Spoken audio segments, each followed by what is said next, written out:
Hello दोस्तों, welcome to my education study GK channel पर। तो दोस्तों, आज हम आपके लिए लेके आए हैं वैदिक संस्कृति से संबंधित 114 प्रश्न। तो बिना समय गवाए हम इस प्रश्न को वन बाय वन आपको पढ़कर सुनाने का प्रयास करते हैं और ये प्रश्न आपके एग्जाम फॉर व्यू से बड़े इम्पॉर्टेंट हैं। ओके, तो चलिए स्टार्ट करते हैं। हमारा फर्स्ट नंबर क्वेश्चन कहता है, पूर्व वैदिक काल या ऋग वैदिक संस्कृति का काल किसे माना जाता है?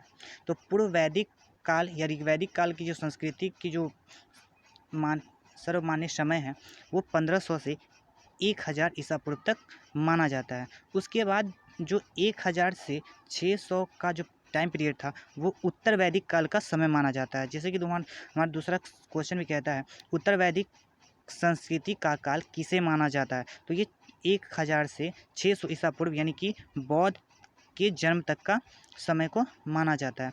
हमारा तीसरा प्रश्न कहता है, आर्य शब्द का शाब्दिक अर्थ क्या होता है? तो आर्य शब्द का जो मतलब होता है वो श्रेष्ठ या कुलीन होता है। क्या होता है? श्रेष्ठ या कुलीन। ओह, इसमें चौथा क्वेश्चन मिसप्रिंट हो गया है, तो पांचवा क्वेश्चन डायरेक्टली देखते हैं। इस पांचवा नंबर क्वेश्चन कहता है, इनमें से किस फसल का ज्ञान वैदिक काल के लोगों को नहीं था? तो वैदिक काल के लोगों को तंबाकू फसल का कोई आइडिया नहीं था। उस समय तंबाकू की फसल ये लोग नहीं करते थे। ठीक है। छठा नंबर क्वेश्चन कहता है हमारा, उत्तर वैदिक काल के वेद विरोधी और ब्राह्मण विरोधी धार्मिक अध्यापकों को किस नाम से जाना जाता था? तो इन्हें श्रमण के नाम से जाना जाता था। क्या जाना जाता था? श्रमण के नाम से जाना जाता था। सातवां नंबर प्रश्न कहता है, ऋग्वैदिक गणित की महत्वपूर्ण अंग है? तो ये शुल्ब सूत्र, यानी कि इनके जो गणित का जो साधन था वो शुल्ब सूत्र था। क्या था? शुल्ब सूत्र। और ये शुल्ब सूत्र जो है ये ज्यामिति से संबंधित थी। किससे थी? ज्यामिति से संबंधित थी, यानी कि ज्यामिति गणित की शाखा है उसी से ये संबंधित थी। कौन सा? शुल्ब सूत्र। आठवां नंबर क्वेश्चन कहता है, किस वेद में प्राचीनतम वैदिक युग की संस्कृति के बारे में सूचना दी गई है? तो ये ऋग्वेद में दी गई है। किस में दी गई? ऋग्वेद में। आगे 9 नंबर क्वेश्चन कहता है, उत्तर वैदिक काल में लिखे गए ग्रंथों का सही क्रम क्या है? तो इस उत्तर वैदिक काल में लिखे गए ग्रंथों का सही क्रम में सबसे पहले वेद लिखे गए, उसके बाद ब्राह्मण लिखे गए, आरण्यक लिखे गए और उपनिषद लिखे गए। और इन टोटल ग्रंथों की जो संख्या थी वो 4 थी। कितनी थी? 4। 9 नंबर क्वेश्चन को एक बार फिर से देख लेते हैं। उत्तर वैदिक काल में लिखे गए ग्रंथ का सही क्रम था, तो पहले वेद लिखा गया, ब्राह्मण लिखा गया, आरण्यक लिखा गया और उसके बाद उपनिषद लिखा गया। टोटल संख्या इसकी कितनी है? तो 4 है। कितनी है? 4। ठीक है, आगे चलते हैं। वेदों की कुल संख्या कितनी है? तो वेदों की कुल संख्या जो थी उस समय वो 4 थी। कितनी थी? 4। आगे हम इसका वर्णन भी करेंगे। हमारे प्रश्न में सारे तरह के क्वेश्चन वेदों के बारे में इंक्लूड है। ठीक है, तो उसके बारे में हम आगे देखेंगे। आगे हमारा 11 नंबर प्रश्न कहता है, कौन से 3 वेद संयुक्त रूप से त्रय या वेद त्रय कहलाते हैं? तो ऋग्वेद, यजुर्वेद, सामवेद, ये 3 ऐसे वेद हैं जो वेद त्रय या फिर त्रय में आते हैं। इसमें अर्थव्य वेद को नहीं रखा गया, क्योंकि कहा जाता है कि अर्थव्य वेद जो है वो सबसे बाद का या फिर मॉडर्न वेद है। ठीक है, तो वो सबसे बाद में आया वेद है, इसलिए उसको वेद त्रय में नहीं रखा जाता है। वेद त्रय में सिर्फ ऋग्वेद को, यजुर्वेद को और सामवेद को रखा जाता है। ठीक है, आगे हमारा क्वेश्चन कहता है 12 नंबर, भारत के राज चिन्ह में प्रयुक्त होने वाले शब्द सत्यमेव जयते कहाँ से लिया गया है? तो ये मुंडकोपनिषद से लिया गया है। कहाँ से लिया गया है? मुंडकोपनिषद से लिया गया है। ऋग्वैदिक आर्यों का मुख्य व्यवसाय क्या था? तो ऋग्वैदिक आर्यों का जो मुख्य व्यवसाय था वो पशु था। ये पशुपालन का काम करते थे और पशुपालन में भी सबसे ज़्यादा गाय का पालन ये लोग बड़े प्यार से करते थे। ठीक है, और इनका मतलब गौधन को ये लोग अपना धन मानते थे, इसलिए गौ इनका सबसे प्रिय और उपयोगी पशु था। ठीक है, आगे 14 नंबर क्वेश्चन देखते हैं। भारतीय संगीत का आदि ग्रंथ किसे कहा जाता है? तो ये सामवेद को कहा जाता है, यानी कि भारतीय संगीत का जनक किसे माना जाता है? तो सामवेद को माना जाता है। ठीक है, आगे 15 नंबर क्वेश्चन है, प्रथम विधि निर्माता कौन थे? प्रथम विधि निर्माता जो भारत में थे वो मनु थे। कौन थे? मनु। आगे 16 नंबर प्रश्न है, कृष्ण भक्ति का प्रथम एवं प्रधान ग्रंथ कौन है? तो यह है श्रीमद् भागवत गीता। कौन है? श्रीमद् भागवत गीता है। 18 नंबर प्रश्न, नहीं 17 नंबर प्रश्न कहता है ऋग्वेद में संपत्ति का प्रमुख रूप क्या है? तो ये गोधन है। मैंने आपको तुरंत बताया कि ये गोधन को ही सब चीज़ मानते थे, मतलब गौ ही इनके जीवन का आधार है। ये लोग गौ को मारने योग्य नहीं समझते थे, ठीक है। 18 नंबर क्वेश्चन, ऋग्वेद के किस मंडल में क्षुद्र का उल्लेख पहली बार किया गया? तो ये 10वें मंडल में किया गया था। कहाँ किया गया था? 10वें मंडल के पुरुष सूक्त में किया गया था। कहाँ किया था? पुरुष सूक्त में। 19 नंबर क्वेश्चन कहता है पुराणों की संख्या कितनी है? तो पुराणों की संख्या टोटल है जो वो 18 है। 20 नंबर क्वेश्चन कहता है वैदिक धर्म का मुख्य लक्षण इनमें से किसकी उपासना थी? तो ये प्राकृतिक की उपासना करते थे। किसकी? क्योंकि ये प्राकृतिक को उर्वरकता की देवी मानते थे, इसलिए उसकी पूजा करते थे, ठीक है। आगे 21 नंबर क्वेश्चन देखते हैं किस देवता के लिए ऋग्वेद में पुरंदर शब्द का प्रयोग किया गया? तो इंद्र के लिए किया गया। किसके लिए किया गया? इंद्र के लिए किया गया। आगे कहता है 22 नंबर क्वेश्चन शुल्ब सूत्र किस विषय से संबंधित है? तो ये ज्यामिति से संबंधित है। किससे संबंधित है? ज्यामिति से। अभी तुरंत बताया था कि ऋग्वैदिक काल में शुल्ब सूत्र जो था वो मैथ को जानने का एक तरीका था, ठीक है। और इस वो भी किसको? तो ज्यामिति को। आगे 23 नंबर क्वेश्चन कहता है अस्तोमा सदगम है कहाँ से लिया गया? तो ये ऋग्वेद से लिया गया। कहाँ से लिया गया? ऋग्वेद से लिया गया। कहाँ से? ऋग्वेद से। 24 नंबर क्वेश्चन कहता है आर्य भारत में बाहर से आए और सर्वप्रथम बसे थे। तो ये पंजाब में बसे थे। कहाँ बसे थे? पंजाब में। भारत में सबसे पहले पंजाब में बसे थे। और ये आए कहाँ से थे? ये भी क्वेश्चन बनता है। तो आर्य सबसे पहले जो थे वो मध्य एशिया से आए थे। कहाँ से आए थे? मध्य एशिया से आए थे, है ना। कहाँ से आए थे? तो मध्य एशिया से आए थे, ठीक है।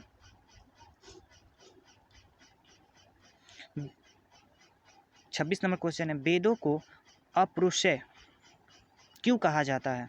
क्योंकि ये देवताओं द्वारा, इसकी रचना जो थी वो देवताओं द्वारा की गई थी। किसके द्वारा की गई थी? देवताओं के द्वारा, ठीक है।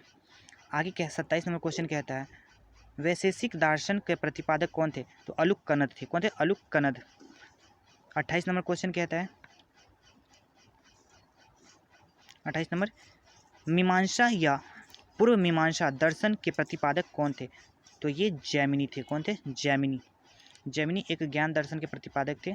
उन्होंने ही पूर्व मीमांसा की रचना की थी। आगे 29 नंबर क्वेश्चन कहता है वेदांत या उत्तर मीमांसा दर्शन के प्रतिपादक कौन थे? तो ये बदरायन थे। कौन थे? बदरायन। आगे 30 नंबर क्वेश्चन कहता है ऋग्वेद का कौन सा मंडल पूर्णतः सोम को समर्पित है? तो ये 9वां मंडल। ऋग्वेद का 9वां मंडल जो है वो किसको? सोम देवता को समर्पित है, ठीक है। 31 नंबर क्वेश्चन देखिए आगे कहता है प्रसिद्ध 10 राजाओं का युद्ध जिसको 10 राज्य या 10 राज्य युद्ध कहा जाता है किस नदी के तट पर लड़ा गया था? ये पुरुषनी नदी के तट पर लड़ा गया था। कहाँ पे?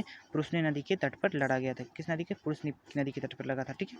आगे कहता है 32 नंबर क्वेश्चन धर्मशास्त्रों में भू स्वराज की दर कितनी थी? तो 1/6, यानी कि 6 भाग में वो 1 भाग कर के रूप में ले लेते थे, ठीक है। आगे 33 नंबर क्वेश्चन देखिएगा 800 ईसा पूर्व से 600 ईसा पूर्व का काल किस युग से जुड़ा हुआ है? तो ये ब्राह्मण युग से जुड़ा हुआ है। किस युग से जुड़ा हुआ है जी? ब्राह्मण युग से जुड़ा हुआ है, ठीक है। 34 नंबर क्वेश्चन देखिएगा ये सारे क्वेश्चन आपके एग्जाम और व्यू से बहुत इंपॉर्टेंट प्रश्न हैं और ये सारे जो हैं वैदिक संस्कृति से जुड़े हुए एक एक इम्पॉर्टेंट प्रश्न हैं, ठीक है। तो इन सभी को बारीकियों से देखिए। अगर आपको समझ नहीं आता है तो वीडियो को दोबारा देख सकते हैं, ठीक है, रिव्यू करके। चलिए आगे का प्रश्न देखते हैं 34 नंबर किस काल में अछूतों की अवधारणा स्पष्ट रूप से उदित हुई? तो ये धर्मशास्त्र के रूप में उदित हुई थी। किस काल में हुई थी? धर्मशास्त्र के काल में हुई थी, ठीक है। आगे 35 नंबर क्वेश्चन कहता है एशिया माइनर स्थित बोजाकोई का महत्व इसलिए है क्योंकि यहाँ से जो अभिलेख प्राप्त हुए थे उनमें 4 वैदिक देवताओं का वर्णन है। कौन कौन से देवता थे? तो इंद्र, वरुण, मित्र और नासत्य, ठीक है। कौन कौन से देवता थे? 4 देवता थे। कौन कौन से देवता? इंद्र, वरुण, मित्र और नासत्य, ठीक है। आगे 36 नंबर क्वेश्चन देखिएगा गायत्री मंत्र किस पुस्तक से मिलती है या फिर ली गई है या फिर कहाँ मिलती है, तो ये ऋग्वेद में मिलती है। कहाँ मिलती है? ऋग्वेद। कौन सी मंत्र? गायत्री मंत्र कहाँ मिलती है? तो ऋग्वेद में। ठीक है, आगे क्वेश्चन कहता है 37 नंबर, न्याय दर्शन को प्रचारित किया था, तो कहा जाता है कि न्याय दर्शन के प्रचारित किसे कहा जाता है? तो ये महर्षि गौतम को कहा जाता है। किसे कहा जाता है? महर्षि गौतम को। आगे क्वेश्चन है 38 नंबर, प्राचीन भारत में निष्क से जाना जाता था, यानी कि निष्क जाने जाते थे या निष्क किसे कहा जाता था? तो ये स्वर्ण आभूषण कहा जाता था कि उस समय में जो स्वर्ण आभूषण बनाए जाते थे उसे निष्क के नाम से जाना जाता था। आगे का क्वेश्चन कहता है योग दर्शन के प्रतिपादक कौन थे? तो योग दर्शन के प्रतिपादक जो वो पतंजलि थे। कौन थे? पतंजलि। आगे 40 नंबर क्वेश्चन कहता है उपनिषद पुस्तक है, तो उपनिषद जो है वो दर्शन का पुस्तक है। क्या? ये दर्शन दिलाता है। ठीक है, 42 नंबर क्वेश्चन कहता है आरंभिक वैदिक साहित्य में सर्वाधिक वर्णित नदी कौन है? तो सर्वाधिक वर्णित नदी जो है वो सिंधु नदी है, लेकिन सर्वाधिक पवित्र नदी की बात की जाए तो वो सरस्वती है। कौन है? सरस्वती। ठीक है,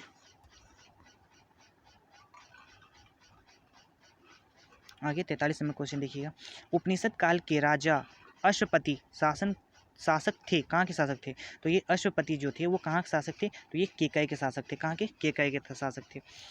अध्यात्मक 44 नंबर क्वेश्चन है, अध्यात्मक ज्ञान के विषय में नचिकेता और यम विवाद किस उपनिषद से प्राप्त होता है? तो ये कठोपनिषद से होता है। कहाँ से होता है? कठोपनिषद से। आगे 45 नंबर क्वेश्चन देखिएगा, वैदिक नदी कुंभा का स्थान कहाँ निर्धारित होना चाहिए? तो ये अफगानिस्तान में है। कहाँ है? अफगानिस्तान के काबुल एक जगह है, यानी कि वहीं पे ये पड़ता है। ठीक है, आगे 46 नंबर क्वेश्चन देखिएगा, कपिल मुनि द्वारा प्रतिपादित न्याय दार्शनिक प्रणाली क्या थी? तो ये सांख्य दर्शन थी, यानी कपिल मुनि द्वारा प्रतिपादक जो प्रणाली थी वो सांख्य दर्शन थी। कौन थी? सांख्य दर्शन। आगे क्वेश्चन कहता है आपका 47 नंबर, भारत के किस स्थान की खुदाई से लौह धातु के प्रचलन के प्राचीनतम प्रमाण मिले हैं? तो ये है अतरंजी खेरा से। कहाँ से हुआ है? अतरंजी खेरा से हुआ है। ठीक है, आगे 48 नंबर क्वेश्चन कहता है किस संकलन ऋग्वेद पर आधारित है? किसका संकलन ऋग्वेद पर आधारित है? तो ये आपका सामवेद पर है। किसका है? सामवेद पर। ठीक है, अगला क्वेश्चन कहता है 49, प्रस्थानत्रय में शामिल नहीं है। तो भागवत गीता जो है वो प्रस्थानत्रय में शामिल नहीं है। आगे 50 नंबर क्वेश्चन कहता है कर्मगाठ का सिद्धांत संबंधित है। तो मीमांसा से। कर्मगाठ का जो सिद्धांत है वो किससे संबंधित है? तो मीमांसा से संबंधित है। आगे 52 नंबर क्वेश्चन कहता है चरक संहिता नामक पुस्तक किस विषय से संबंधित है? तो ये चिकित्सा संबंधित है, क्योंकि चरक जो थे वो भारत के एक बहुत बड़े चिकित्सक थे। ठीक है, और इनके द्वारा जो एक पुस्तक लिखी गई थी जिसका नाम था चरक संहिता, ये चिकित्सा से संबंधित थी। आगे 53 नंबर क्वेश्चन आता है यज्ञ संबंधी विधि विधान का पता चलता है यजुर्वेद में। कहाँ चलता है? यजुर्वेद में चलता है, यानी कि यज्ञ संबंधी जितने भी विधि विधान थे वो सब यजुर्वेद में ही दिए गए थे। आगे 54 नंबर क्वेश्चन कहता है वैदिक युग सभा किससे अभी के वर्तमान में किससे संबंधित है? तो ये मंत्री परिषद से संबंधित है। किससे? मंत्री परिषद से। आगे क्वेश्चन कहता है वैदिक युग में प्रचलित लोकप्रिय शासन प्रणाली कौन थी? तो ये गौतंत्रता की प्रणाली थी। कौन सी? उस समय की सबसे लोकप्रिय शासन प्रणाली जो थी वो गौतंत्रता की प्रणाली थी। कौन सी? गौतंत्रता की प्रणाली थी। ठीक है, आगे 56 नंबर क्वेश्चन कहता है सबसे प्राचीन वेद कौन सा है? तो सबसे प्राचीन वेद जो था वो सबसे प्राचीन वेद है वो ऋग्वेद है। कौन सा है? ऋग्वेद। ऋग्वेद में कहेगा ऋग्वेद में टोटल कितने मंडल है? तो 10 मंडल है। ठीक है, और सूक्त कितनी है? तो 1028 सूक्त है।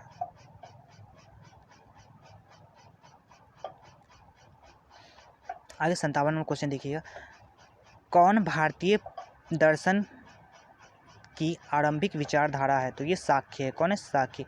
आगे 58 नंबर क्वेश्चन कहता है सांख्य, योग्य, न्याय, वैशेषिक, मीमांसा एवं वेदांत इन 6 भिन्न भारतीय दर्शनों की स्पष्ट रूप से अभिव्यक्ति हुई है। तो ऋग्वैदिक युग में हुई है। कहाँ हुई है? ऋग्वैदिक युग में हुई है। आगे का नेक्स्ट क्वेश्चन है 61 नंबर ऋग्वेद के किन 6 मंडलों को पुरुष मंडल या गोत्र मंडल कहा जाता है। तो टोटल तो 10 मंडल है, और जिसमें 2 से 7 तक का जो मंडल है वो गोत्र मंडल या फिर वंश मंडल के नाम से जाना जाता है। किस मंडल के नाम से? वंश मंडल या फिर गोत्र मंडल के नाम से जाना जाता है। आगे हमारा 52 नंबर क्वेश्चन कहता है, किस वेद में जादुई माया एवं वशीकरण का वर्णन मिलता है? तो ये अर्थव्य वेद में मिलता है। कहाँ मिलता है? अर्थव्य वेद में। आगे 63 नंबर क्वेश्चन देखिए, आर्य शब्द इंगित करता है श्रेष्ठ वंश को या फिर कुलीन वंश को? किसको? कुलीन वंश को करता है, श्रेष्ठ या कुलीन को। ऋग्वेद में कुल कितने मंडल हैं? तो 10 है। आर्य भारत में आए थे संभवतः कहाँ से? तो मध्य एशिया से आए थे। आर्य सबसे पहले संभवतः कहाँ से आए थे? मध्य एशिया से। 66 नंबर क्वेश्चन, कौन सा वेद अंशतः गद्य या पद में रचित है? तो ये यजुर्वेद है। कौन है? यजुर्वेद। 67 नंबर क्वेश्चन कहता है, सभा और समिति प्रजापति की 2 पुत्रियां थी, इसका उल्लेख किस वेद में मिलता है? तो ये भी अर्थव्य वेद में मिलता है। किस में मिलता है? अर्थव्य वेद में। आगे 68 नंबर क्वेश्चन कहता है, ऋग्वैदिक युग की प्राचीनतम संस्था कौन थी? तो विदत थी। कौन थी? विदत। आगे 69 नंबर क्वेश्चन देखिए, ब्राह्मण ग्रंथों में सर्वाधिक प्राचीनतम ग्रंथ कौन है? तो शतपथ ब्राह्मण है। कौन है? शतपथ ब्राह्मण है। 70 नंबर क्वेश्चन कहता है, गोत्र व्यवस्था प्रचलन में कब आई? तो उत्तर वैदिक काल में, यानी कि उससे पहले जो गोत्र शब्द की कोई इस तरह का कोई वर्ड या फिर शब्द नहीं मिलता था। ठीक है, इसका प्रचलन जो हुआ था उत्तर वैदिक काल में हुआ था। कब हुआ था? उत्तर वैदिक काल में। अनुलोम 71 नंबर क्वेश्चन है, अनुलोम विवाह का अर्थ होता है? अनुलोम विवाह का अर्थ होता है उच्च वर्ण पुरुष निम्न वर्ण की महिला के साथ विवाह करता है। यानी कि उच्च वर्ण की जो पुरुष होते थे वो निम्न वर्ण की या निम्न कोटि के नारी से शादी करते थे, तब उसको क्या कहते थे? अनुलोम विवाह कहा जाता था। उसी में प्रतिलोम क्वेश्चन है 72 नंबर कि प्रतिलोम विवाह तब माना जाता था जब उच्च वर्ण या फिर उच्च कोटि की नारी निम्न पुरुष की कोटि की से विवाह करती थी, तब उसे प्रतिलोम विवाह कहा जाता था। ठीक है। वैदिक युग में यव कहा जाता था, तो वैदिक युग में यव जो है वो जौ को कहा जाता था। किसे कहा जाता था? यव जो है वो जौ को कहा जाता। ठीक है। उसी में 74 नंबर क्वेश्चन कहता है कि ब्रीही शब्द किसके लिए प्रयुक्त हुआ करता था? तो ये चावल के लिए हुआ करता था। किसके लिए? चावल। कौन सा शब्द? ब्रीही।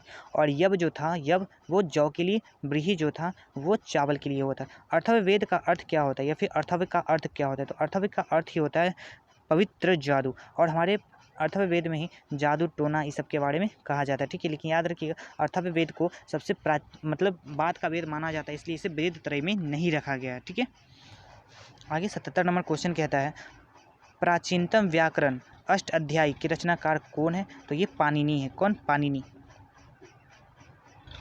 58 नंबर क्वेश्चन देखिएगा, कौन सी स्मृति प्राचीनतम है? तो मनु स्मृति है। कौन है? मनु स्मृति। 79 को आदि काव्य की संख्या किसे दी गई है? तो रामायण को दी गई। आदि काव्य की संख्या किसे? रामायण को दी गई है।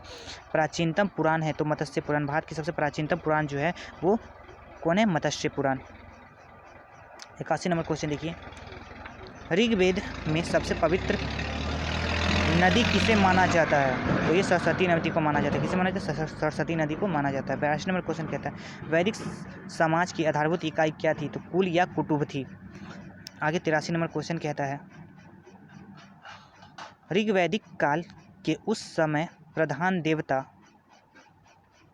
की पहचान करें जिसकी प्रस्तुति में 250 सूक्तों की रचना की गई थी। तो यह इंद्र था, जिसके लिए 250 सूक्त का प्रयोग किया गया था। आगे 84 नंबर क्वेश्चन, किस वेद में सभा को नरिष्ठ अर्थात सामूहिक वाद विवाद या अनुल्लंघनीय कहा गया है? तो ये अर्थव्य वेद में कहा गया है। किस वेद में? अर्थव्य वेद में कहा गया है। आगे 50 नंबर क्वेश्चन कहता है, किस रचना में नारी को सूरा और पासा के 3 प्रमुख बुराइयों में शामिल किया गया है? तो ये मैत्रेयी संहिता में। मैत्रेयी संहिता एक संहिता है जिसमें कहा गया है कि सूरा यानी शराब और पाशा, जो खेलने वाले जो पाशा थे जो पांडव लोग खेलते थे और उसमें हार गए थे, किसको? पांचाली को। उसी में कहा गया है मैत्रेयी संहिता में कि सूरा और पाशा के साथ नारी भी में एक बुराई में शामिल है। ठीक है, जो मैत्रेयी संहिता में मिलता है। उत्तर वैदिक काल अगला क्वेश्चन है 86 नंबर, उत्तर वैदिक काल में किस देवता को सर्वोच्च स्थान प्राप्त है? तो प्रजापति को प्राप्त है। किसको प्राप्त है? प्रजापति को, उत्तर वैदिक काल में। इससे पहले पूर्व वैदिक काल में इंद्र को प्राप्त था ये स्थान। ठीक है, आगे आता है 89 क्वेश्चन, संस्कारों की कुल संख्या कितनी थी? संस्कारों की कुल संख्या कितनी थी? तो उस समय संस्कारों की कुल संख्या जो थी वो 16 हुआ करती थी। कितनी हुआ करती थी? 16। और इससे एक क्वेश्चन और आता है कि पूछेगा कि प्राचीन भारत में कितने जनपदों को मिलाकर अखंड भारत का निर्माण होता था? तो 16 जनपद को मिलाकर अखंड भारत का निर्माण होता था, जिसमें सबसे प्राचीन सबसे शक्तिशाली जो जनपद था वो कौन था पता है? मगध। कौन था? मगध।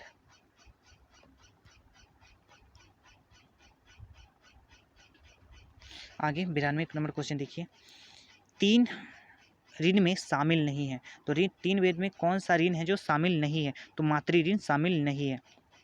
आगे 93 नंबर क्वेश्चन कहता है, ऋग्वैदिक काल में संबंधित मृदभांड संस्कृति है। गरुवर्णी मृदभांड संस्कृति से संबंधित है ये। ठीक है, आगे 94 नंबर क्वेश्चन कहता है, उत्तर वैदिक काल से मृदभांड संस्कृति है। तो चित्रित धूसर मृदभांड संस्कृति। 95 नंबर क्वेश्चन कहता है, हरियाणा प्रांत में चित्रित धूसर मृदभांड स्थल किस स्थान पर हाल ही में किए गए उत्खनन से प्रकाश में आया है? तो ये भगवानपुर है। भगवानपुर हरियाणा में एक जगह है जहाँ के उत्खनन से ये कहाँ प्रकाश में आया। ठीक है, आगे 96 नंबर क्वेश्चन कहता है, प्राचीनतम विवाह संस्करण का वर्णन करने वाला विवाह सूक्त किसमें पाया जाता है? तो ये ऋग्वेद में पाया जाता है। किसमें पाया जाता है? ऋग्वेद में। कौन सा? विवाह सूक्त। आगे 97 नंबर क्वेश्चन कहता है, ऋग्वेद में अघन्य वध योग्य नहीं शब्द का प्रयोग किसके लिए किया जाता है? तो गायों के लिए किया जाता था। ठीक है, इनकी गायों को ये लोग अघन्य नाम से जानते थे, जिसका मतलब होता था वध करने योग्य नहीं। आगे क्वेश्चन है 99 नंबर 99,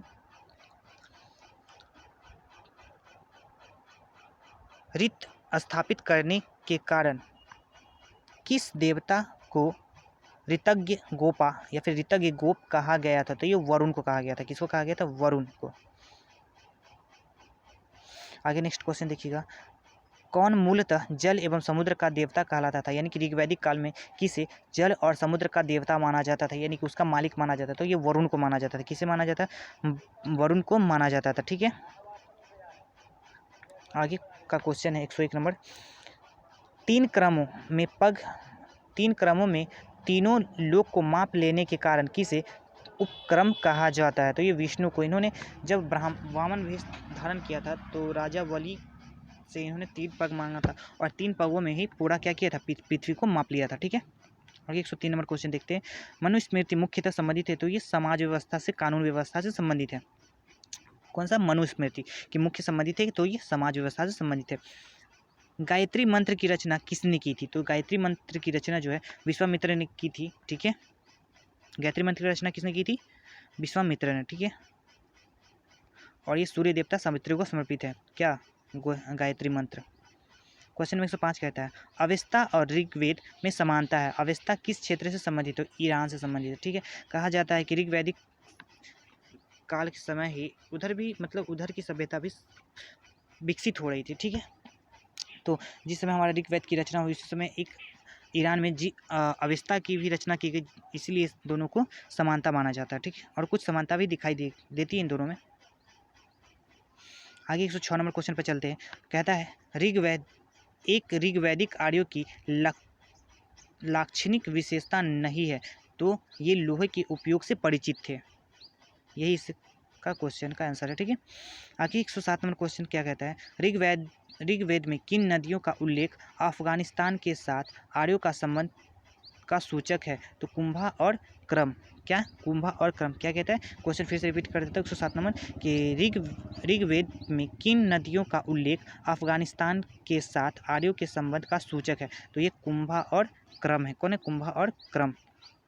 आगे 109 नंबर क्वेश्चन कहता है, आर्यों के आर्कटिक होम सिद्धांत का पक्ष किसने लिया था? तो ये बीजी तिलक ने लिया था। किसने लिया था? बीजी तिलक ने लिया था। क्या लिया था? आर्यों के आर्कटिक होम सिद्धांत के पक्ष किसने लिया था? तो बीजी तिलक ने लिया था। ऋग्वेद में कुल कितने सूक्त हैं? तो 128 सूक्त है। ठीक है, कितने सूक्त थे? 128। आगे क्वेश्चन कहता है पूर्व वैदिक आर्यों का धर्म मुख्यतः था तो प्राकृतिक पूजा और यज्ञ यही इनके धर्म का प्रमुख आधार माना जाता था। क्या माना जाता था? प्राकृतिक पूजा और यज्ञ। पतंजलि जो थे वो पाणिनि के संस्कृत व्याकरण के एक टीका था। क्या था? अष्टाध्यायी जो था उसका एक टीका था। आगे 114 नंबर क्वेश्चन कहता है शतपथ ब्राह्मण से संबंधित राजा विधे माधव से संबंधित ऋषि थे तो ऋषि गौतम रघुगण थे। कौन थे? गौतम रघुगण। तो दोस्तों आज हमने 114 वैदिक संस्कृति या फिर वैदिक युग से 114 क्वेश्चन का पूरा एकदम से रिवाइज कर लिया है। ठीक है, तो अगर आपको वीडियो अच्छा लगता है तो शेयर करें, सब्सक्राइब करें और इसको ज़्यादा से ज़्यादा शेयर करें और हम आपके लिए ऐसे ही वीडियोज उपलब्ध करवाने की कोशिश करेंगे और लाते रहेंगे। ठीक है दोस्तों, तो इसी के साथ जय हिंद।